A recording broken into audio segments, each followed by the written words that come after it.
soo leen bëggee abonné ci chaîne bu mag bii di Académie Minane dem leen YouTube bind Daaru Minane ngir nag nga abonné yomb na bësal cloche bi lépp yemb su boobaa dara nag dootu la rawati ci actualité ci communauté mouride ak chaîne bii di Daaru Minane. di am mbégte lool bi nga xamee ni projet bi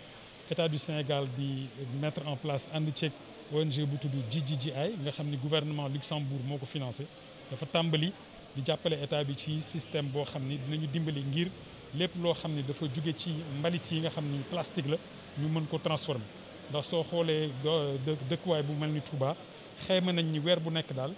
juróom benn fukki tonne plastique dana fi génn te actuellement amuñu ci solution dafay mujj dem ci jur gi wala ñu koy taal muy indi daal ay problème ci santé population yi wante loolu dafa tënku ci programme PSE vert bu président de la République ak li nga xam ni mooy introduction économie circulaire nag mooy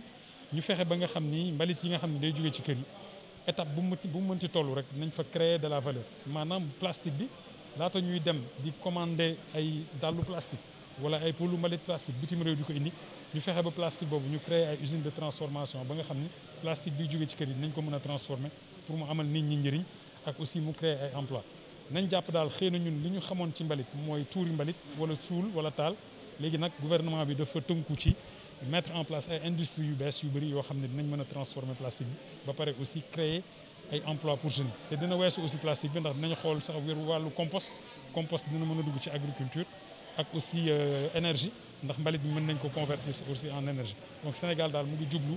ci transformation boobu nga xam ne am na solo lool pour la mise en place d'un écosystème industriel autour des déchets. ñu fi liggéey nag liggéey boo xam ne liggéey bu rëy la liggéey boobu ñu dimbale municipalité bi ci mu jëfe ndigal yi nga xam ne moom la ko sëñ bi joxe ci mu jëmale dëkk bi ca kanam ci fànn yooyu yëpp kon ñoom bu ñu taxawee fii def liggéey bu day noonu ku ne si ñoom ñaar dana dir si liggéey bi ñu def ci dëkk bi ñun li ñu la amee rek mooy kaddu cant goo xam ne day jóge ci sëriñ bi jaar ci mbooleem bokkam yi jaar ci chef du village bi sëñ Moustapha jaar ci mbooleem municipalité bi ñu jëmale ko ci ñoom ndax ñuy jàppale ci suñu liggéey seen taxawaay rafet na te li ñu fiy def commencé naa fës ba nit ñi seen jëmi bopp ñu ngi ci sant di ci gërëm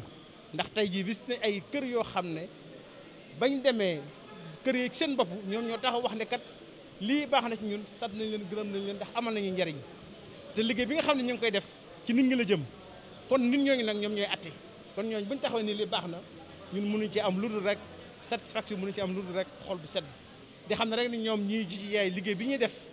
dañuy ñëw di jàppale état Sénégal ci li nga xamante ne bii aussi mooy politique bi nga xam ne président def na ko muy vision bi mu am ci wàllu PSE vert loolu nag ci la wàcc ba ñëw ci collectivité locale yi Touba bokk ci te Touba am ci pàcc bu am solo waaye aussi war na ci njàmbaar goo xam ne njàmbaar gu rëy la. Alors déjà, je souhaiterais remercier d'une part l'UCG, bien sûr en tant que partenaire de cette composante de projet, mais également la municipalité de Touba, en particulier le ministre conseiller du président de la République pour leur implication au quotidien dans ce projet. Je pense que c'est un partenariat qui fonctionne bien, qui est important. Donc c'est un projet qui est financé par le Grand-Duché de Luxembourg pour une période de 4 ans et qui vise 3 villes, la ville sainte de Touba, la ville sainte de Tivaouane et la ville de Dakar, sur 3 filières différentes. Ici à Touba, on se préoccupe de la question des déchets plastiques, puisque, comme ça a été dit tout à l'heure, Touba, c'est la seconde ville la plus importante du Sénégal en termes de nombre d'habitants, et que la production de déchets plastiques à Touba est très importante. On parle de 11 000 tonnes de déchets plastiques produites chaque année, qui représente bien sûr un problème pour l'environnement, mais également une opportunité de création de valeur ajoutée pour la ville à travers la création d'emplois verts. Notre travail du coup d'appui auprès de la municipalité, de l'UCG, mais aussi de la communauté qui s'implique dans ce projet, c'est à la fois de travailler sur le changement des comportements, à travers un certain nombre d'actions de sensibilisation, dont ce pilote de tri sélectif qui est lancé aujourd'hui à l'occasion de la Journée mondiale de l'environnement 2021 fait partie, mais aussi d'investissement dans des infrastructures pilotes, en particulier de valorisation des déchets plastiques. Donc on parle ici d'une unité de valorisation d'une capacité de 3 tonnes par jour à peu près qui sera installée sur le site, je crois, du CIVD qui est mise à disposition par l'UCG.